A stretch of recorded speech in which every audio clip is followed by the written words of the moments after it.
Good morning. ઉદાહરણ number 1.5 મિત્રો બાકી હતું, એની તરફ જરા એની રકમ વાંચીએ. એની રકમ ખૂબ મોટી હતી, એટલા માટે જે બ્લેક બોર્ડ ઉપર શક્ય નહોતું લખવાનું, એટલે આપણે આ રીતે સમજાવીએ છીએ કે ધાતુના વિદ્યુતભારિત ગોળા એને નાયલોનની દોરી વડે લટકાવેલો છે, જે આકૃતિમાં આપેલો છે, દર્શાવેલો છે, એ આપણે બતાવીએ પછી. ને બી ગોળાને અવાહક હેન્ડલ વડે પકડી એની નજીક એવી રીતે લાવવામાં આવે છે કે તેમના કેન્દ્રો વચ્ચેનું અંતર 10 સેન્ટીમીટર થાય. તો આનાથી બંને સમાન વિદ્યુતભારિત હોવાના કારણે બંને વચ્ચે અપાકર્ષણ બળ લાગે છે, તો એ અપાકર્ષણ બળ નોંધવામાં આવે છે. ત્યારબાદ એ અને બી ગોળાઓને અનુક્રમે સી અને ડી જે વિદ્યુતભાર રહિત ગોળાઓ છે અને તેમના જે માપ છે, એટલે કે ત્રિજ્યા, સાઇઝ, એ બંને ગોળાઓના જેટલી જ છે, એ અને બી જેટલી, એટલે કે સીની એ જેટલું સાઇઝ છે અને ડીની બી જેટલી સાઇઝ છે. તો આ બંને ગોળાઓ સી અને ડી જે વિદ્યુતભાર રહિત ગોળાઓને એ અને બીની નજીક લાવવામાં આવે છે, એટલે કે તેને સ્પર્શ કરાવવામાં આવે છે. સ્પર્શ કરી પછી સી અને ડીને દૂર કરી ગોળા એ અને બીને જે એકબીજાની નજીક, એટલે કે 5 સેન્ટીમીટર જેટલા અંતરે લાવવામાં આવે, તો ત્યારબાદ એ અને બી વચ્ચે લાગતું અપાકર્ષણ બળ શોધવાનું છે. એટલે કે આ રકમની અંદર ટૂંકમાં આવું સમજી લઈએ કે આ દાખલો કેવી રીતે ગણાય. આ તો સહેલો જ છે મિત્રો, પરંતુ ધ્યાન આપો તો સરળતાથી તમે સમજી શકશો કે પહેલાં એ અને બી ગોળાઓ લીધેલા છે. એ અને બી ગોળા એટલે કે અહીંયા ગોળો એ આપેલો છે. આ ગોળાની અંદર આપણે એવું કહીએ કે અહીં ગોળો એ જે નાયલોનની દોરી વડે લટકાવેલો છે, એટલે કે તે વિદ્યુત ભારિત છે. બીજો ગોળો બી અવાહક હેન્ડલ વડે પકડીને તેની નજીક 10 સેન્ટીમીટર અંતરે લાવવામાં આવે છે. આર બરાબર 10 સેન્ટીમીટર અંતરે લાવવામાં આવેલો છે. પછી એટલે કહીએ કે બંને વિદ્યુત ભારિત ગોળાઓ હોય અને સમાન વિદ્યુત ભારિત ગોળાઓ હોય તો તેમની વચ્ચે અપાકર્ષણ બળ લાગે છે. તો એ પહેલું તેમની વચ્ચે લાગતું વિદ્યુત બળ શોધવાનો પ્રયત્ન કરીએ તો વિદ્યુત બળ F = સૂત્ર પ્રમાણે આપી શકાય કે K/Q/R². દાખલા તરીકે અંતર આપણે R કીધેલું છે. શરૂઆતમાં તમે જુઓ કે એ ગોળા ઉપર વિદ્યુતભાર કેપિટલ Q જેટલો લીધેલો છે ને ત્યારબાદ બી ગોળા પર સ્મોલ q જેટલો વિદ્યુતભાર લીધેલો છે. તમે આસાનીથી જોઈ શકો છો કે બંને ગોળા પર કે ધન વિદ્યુતભાર છે, એટલે કે અહીંયા તમે ધન ચિહ્ન 4 વખત જોઈ શકશો. બી ગોળા ઉપર પણ 4 ધન ચિહ્ન જોવા મળે છે. તો આમ તમે જોશો કે આ સમીકરણ નંબર કે 1 પ્રમાણે લાગતું અપાકર્ષણ બળ લાગે છે. પછીની વાત મિત્રો એવી કીધેલી છે કે તેના જેવા જ, તેના જેટલી જ સાઇઝના બીજા 2 સ્ફિયર પસંદ કરવામાં આવે છે. સી અને ડી ગોળાઓ લેવામાં આવે છે. સી અને ડી ગોળાઓ લેવામાં આવે છે, પણ શરત એટલી કે તે બંને ગોળાઓ વિદ્યુત ભાર રહિત છે. આનો મતલબ તેના ઉપર Q = 0 આપણે બતાવેલો છે, તેના પર રહેલો વિદ્યુત ભાર Q = 0 જેટલો જોવા મળે છે. હવે શું કરવાનું છે? હવે સી અને ડીને એ અને બીના સંપર્કમાં લાવવામાં આવે છે, એટલે કે આપણે કહીશું કે સીને એની સાથે સંપર્ક કરાવવામાં આવે છે અને ડીને બીની સાથે સંપર્ક કરાવવામાં આવે છે. હવે યાદ રાખો, અહીંયા સમજવાનું એ છે કે જ્યારે ત્યારે બંને ગોળાઓ સંપર્કની અંદર લાવવામાં આવે, સમજો, અને બંનેનું સાઇઝ કે ત્રિજ્યા કહેવાય કે ક્ષેત્રફળ ને બધું એક સમાન સાઇઝના બંને ગોળાઓ હોય, તો મિત્રો હંમેશા યાદ રાખો કે બંને ઉપરનો વિદ્યુત ભાર, એટલે કે ટોટલ વિદ્યુત ભાર અડધો અડધો થઈ જાય છે. જો હું તમને એમ કહું કે એ ગોળા ઉપર પહેલાં 100 વિદ્યુત ભારો હતા અને સી ગોળા ઉપર દાખલા તરીકે 0 વિદ્યુત ભાર હતા, તો બંને વચ્ચેના ટોટલ વિદ્યુતભાર કેટલા થયા? તો ત્યારે તમે કહેશો 100 જેટલા. પછી સી ને એ બંને એકબીજાના સંપર્કમાં લાવવામાં આવે તો બંને ઉપરનો ટોટલ વિદ્યુતભાર અડધો અડધો વહેંચાઈ જાય છે. એટલે કે સી ઉપર વિદ્યુતભાર કેટલા થઈ જશે? એના 50 થઈ જશે. એ ઉપર પણ 50 જેટલા વિદ્યુતભાર જતા રહેશે.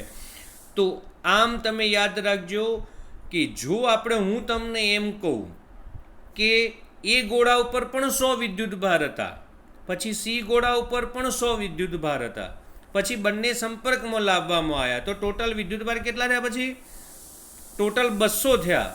200 માંની અડધા અડધા થઈ ગયો એટલે કેટલા થયા? 100 ના 100 રહ્યા. જો હું તમને એમ કહું કે એ ગોળા પર 100 વિદ્યુતભાર હતા, સી ઉપર અહીંયા સી ઉપર 20 વિદ્યુતભાર હતા. જો બંનેને સંપર્કમાં લાવવામાં આવે તો આપણે એમ કહીશું ટોટલ કેટલા વિદ્યુતભાર થયા? બંને જે આ તંત્ર ઉપરના ટોટલ વિદ્યુતભાર કેટલા થશે? 120. તો સંપર્કમાં લાયા બાદ કેવી રીતે વહેંચાઈ જશે? તો આપણે કહીશું 60 વિદ્યુતભારો. આનો મતલબ સમાન વિદ્યુતભારો વહેંચાઈ જાય છે. હવે તમે જુઓ કે એ ઉપર ટોટલ વિદ્યુતભાર વહેંચણીની અંદર તમને બતાવેલા છે આમાં કે 4 વિદ્યુતભાર છે. હવે એના સંપર્કમાં સી ગોળો લાવવામાં આવે છે તેના જેટલું જ માપ ધરાવતો, ને સી ઉપરનો પહેલો વિદ્યુતભાર ક્યુ બરાબર 0 હતો. તો સંપર્કમાં લાવ્યા બાદ તમે અહીંયા આકૃતિની અંદર જોઈ શકો છો આમાં કે એ વિદ્યુતભાર કેટલા બની જાય છે? તો આપણે કહીશું ટોટલ ક્યુ વિદ્યુતભાર હતો તો Q/2 ને Q/2 જેટલો વિદ્યુતભાર બની જાય છે. સેમ આવી જ રીતે બીના સંપર્કમાં ડી ગોળો લાવવામાં આવે છે. પછી જે બંનેનું તંત્ર સંપર્કમાં આવવાના લીધે આપણે કહીશું કે બંને ઉપરનો પણ વિદ્યુતભાર કેટલો થઈ જશે? તો આપણે કહીએ કે સ્મોલ Q/2 વિદ્યુતભાર બની જાય છે. હવે પછી રકમની અંદર એવું કહેવા માંગે છે કે ત્યારબાદ સંપર્કમાં લાવ્યા પછી સી અને ડી ગોળો, એટલે કે આ સી અને ડી ગોળો બંને ગોળાઓ દૂર કરવામાં આવે છે. તો આ બંને ગોળાઓ દૂર કરી દેવામાં આવે છે. હવે દૂર કર્યા તો માત્ર કયા રહ્યા ગોળાઓ? તો આપણે કહીશું કે ગોળો એ અને ગોળો બી રહે છે. હવે આપણે કહીશું કે સંપર્ક કરાયા બાદ એ ગોળા પર કેટલો વિદ્યુતભાર જોવા મળશે? તો આપણે કહીશું કે અહીંયા Q/2 જેટલો વિદ્યુતભાર. બી ગોળા પર કેટલો વિદ્યુતભાર જોવા મળશે? તો આપણે કહીશું કે સ્મોલ Q/2 જેટલો વિદ્યુતભાર. અને પછી કહેવામાં આવે છે કે બી ગોળો એ ગોળાથી 5 સેન્ટીમીટર દૂર રાખવામાં આવે તો બંને વચ્ચે લાગતું અપાકર્ષણ બળ શોધો. એટલે 5 સેન્ટીમીટર અંતર, એટલે કે આપણને ખબર છે કે 5 સેન્ટીમીટર એટલે જે શરૂઆતમાં 10 સેન્ટીમીટર રાખ્યું હતું તો 10 સેન્ટીમીટરનું કેટલું અંતર થઈ ગયું? અડધું. માટે આપણે કહીએ કે નવું અંતર R' જે છે એ અગાઉના જૂના અંતર કરતાં કેટલું બની જાય છે? R/2 જેટલું બની જાય છે. તો આમ ડિસ્ટન્સ આપણે નક્કી કરી કાઢ્યું, બંને ઉપરના વિદ્યુતભારો નક્કી કર્યા. હવે તમે સરળતાથી નક્કી કરી શકશો કે આ બંને જે સ્ફિયર આપેલા છે તે સ્ફિયર ઉપર તે સ્ફિયરની વચ્ચે લાગતું વિદ્યુત બળ કેટલું થશે? એટલે કે આપણે કહીશું કે હવે 5 સેન્ટીમીટર દૂર રાખ્યા બાદ R/2 જેટલા અંતરે રાખ્યા પછી બંને ગોળાઓ એ અને બી વચ્ચે લાગતું વિદ્યુત બળ જો આપણે ચકાસીએ તો આપણે એવું કહેવામાં આવે છે કે F' બરાબર વિદ્યુત બળ ઇઝ ઇક્વલ ટુ આપણે કેટલું કહી શકાય કે K ઇન્ટુ બંને વિદ્યુતભાર, એટલે કે બંને જે સ્ફિયર ઉપરના વિદ્યુતભારો તો Q/2 ઇન્ટુ Q/2 બાય બંને વચ્ચેનું ડિસ્ટન્સનો સ્ક્વેર, એટલે કે અંતર કેટલું આપેલું છે? તો R/2, એટલે કે પહેલું અંતર R' છે તો આપણે શું કહી શકાય કે R' નો સ્ક્વેર, એટલે કે આ પ્રમાણે લખાય. તો આનું સાદું રૂપ આપીએ તો આપણે એવું કહેવામાં આવશે કે is equal to K into Q/2 બરાબર છે ને ત્યારે પછી કહેવાય કે by R/2 no square.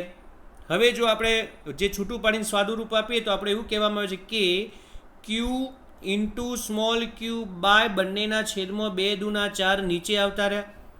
R/2 no square કરીએ તો આપણને કેટલા જોવા મળશે? R²/4 જેટલા જોવા મળે છે.